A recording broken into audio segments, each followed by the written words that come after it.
যে অর্থের সাথে অস্ত্রের সাথে রাজনীতির যে ক্লোজ সম্পর্ক, এটাকে আমরা ব্রেক করে আমরা নতুন ধরনের রাজনীতি যেখানে আসলে মানুষের সেবা করাই একমাত্র রাজনৈতিক।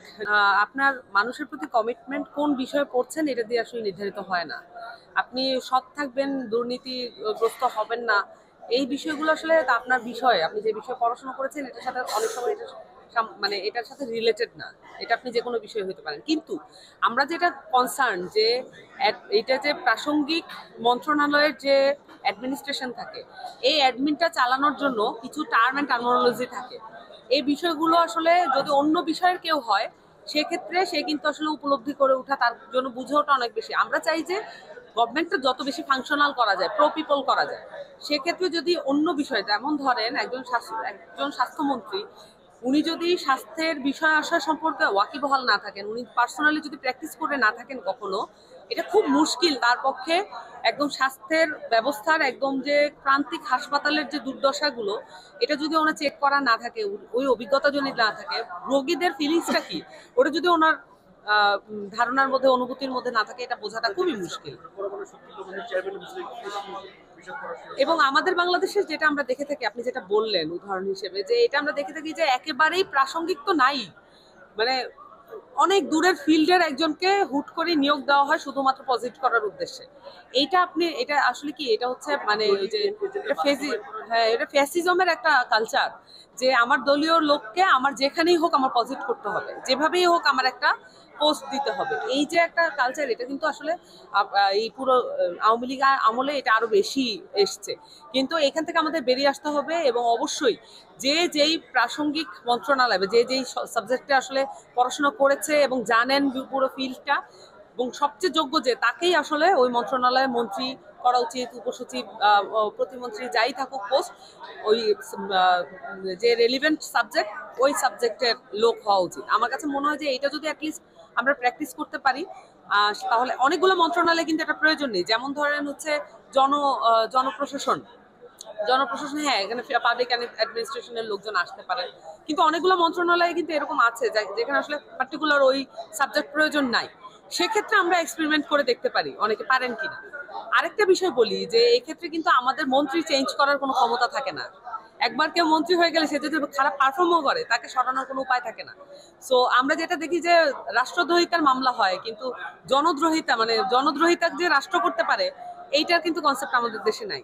তো যদি মানুষের বিপক্ষে কোনো মন্ত্রী কাজ করে, যদি সে ঠিকমতো পারফর্ম করতে না পারে, তাকে অপসারণ করার কোনো, আমরা যেটা এইবার স্বাস্থ্য মন্ত্রণালয় নিয়ে আমরা এই ভোগান্তিটার মধ্যে পড়েছি। সো যদি কোনো মন্ত্রী, আমরা ভবিষ্যতে এমন একটা বাংলাদেশ চাই, যদি কোনো মন্ত্রী পারফর্ম না করে, জি,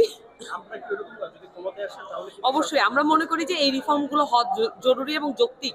আপনি যদি একটা ফাংশনাল গভর্নমেন্ট চান এবং প্রো পিপল গভর্নমেন্ট চান, এই রিফর্মগুলো করতে হবে। ডাজেন্ট ম্যাটার ওই মন্ত্রী আপনার দলে কত পাওয়ারফুল ব্যক্তি, ডাজেন্ট ম্যাটার যে আপনার এই যে উপসচিব বা সচিব পর্যায়ে বা হচ্ছে এপিএস পিএস পদ যারাই আছে, এটা যদি সে ফাংশনাল না হয়, সে যদি মানুষের সাথে মিসবিহেভ করে, যেটা সচিবালয় মন্ত্রণালয়ে একটা খুবই একটা দুরূহ ব্যাপার হয়ে দাঁড়িয়েছে বাংলাদেশের নাগরিকদের জন্য, এই বিষয়গুলো কাটিয়ে ওঠার জন্য খুবই জরুরি। শোনা যাচ্ছে, এটা তো আসলে কানাঘুষা না।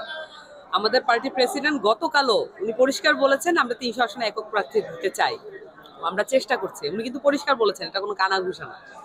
জোটের বিষয়টা আমরা মনে করি যে আমাদের কিন্তু একটা অভিজ্ঞতা হয়েছে, যে ঐকমত্য কমিশনের মধ্য দিয়ে আমাদের অনেকগুলো রাজনৈতিক দল, বাংলাদেশের রাজনৈতিক দলগুলোর সঙ্গে সংস্কারের বিষয়ে কি ধরনের অবস্থান নেয়, সেটা কিন্তু একদম বাস্তব একটা প্রতিফলন আমরা দেখেছি।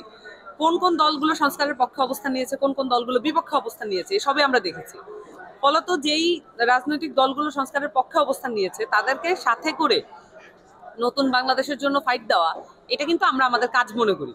সো এটা আমরা আগেও বলেছি, এখনো বলছি, যে আমরা যদি একটা নতুন ধরনের, যদি মানে মানুষকে স্বপ্ন দেখানোর একটা জোট করা যায়, এবং যারা সংস্কারের পক্ষে অবস্থান নিয়েছে তাদের সাথে একটা একটা জোট করা যায়, সেক্ষেত্রে আমরা উইলিং। কিন্তু বাকিটা আমরা আসলে সবচেয়ে বেশি যেটা চাই, স্বতন্ত্র এবং এককভাবে ইলেকশন করা, সেটা আমরা চাই। রাষ্ট্রের ক্ষমতা থাকাকালীন সময় আসলে মানুষের কতটুকু জীবনযাপনে, তার জনজীবনে কতটুকু পরিবর্তন এসেছে, সেই সময়ের যারা ওই আমলটা দেখেছেন তারা ভালো বলতে পারবেন, এবং পত্রপত্রিকা আপনারা দেখতে পাবেন। তারা রাষ্ট্র ক্ষমতায় গিয়েছেন, কিন্তু আসলে মানুষের যে স্বাভাবিক জীবনযাত্রা, নাগরিক অধিকার, মর্যাদা এগুলো নিশ্চিত করার জন্য কাজগুলো করতে পারেননি।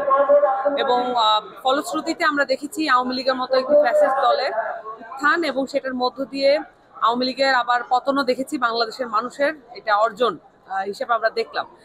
এবং পুরাতন রাজনৈতিক দলগুলোর যে স্ট্রাকচার, যে কাঠামো, এবং সেই সাথে তার অর্থনৈতিক যে ব্যবস্থা দলের অভ্যন্তরীণ, এটার কারণেই দেখা গেছে যে এই দলগুলোর পক্ষে, মানুষের পক্ষে অবস্থান নেওয়ার কোনো অপশন থাকে না।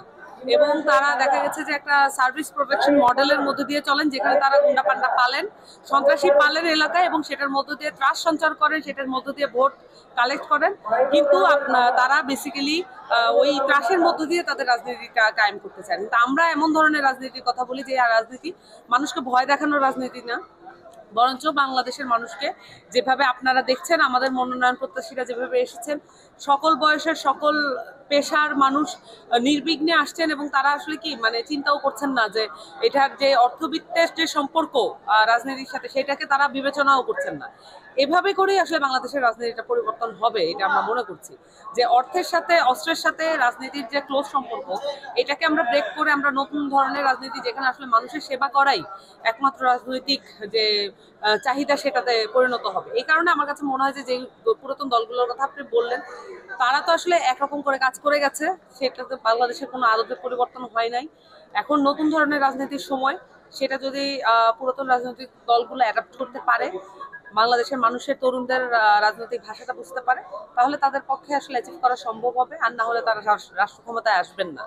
আর আরেকটা কথা আপনি বললেন যে আমাদের এখানে মনোনয়ন প্রত্যাশী যারা এসছেন, তাদের এই যে নতুন প্রক্রিয়া, এটার মধ্যে দিয়ে আমরা কি বোঝাতে চাচ্ছি বা আমরা কি এক্সপেক্ট করতেছি? আমরা এক্সপেক্ট করতেছি যে তরুণরা যেভাবে আসলে মনোনয়ন নিচ্ছে, এতে করে বাংলাদেশে আর কোনোদিনও কোনো অ্যাপলিটিক্যাল জেনারেশন গ্রো করবে না, এটা আমরা চাই।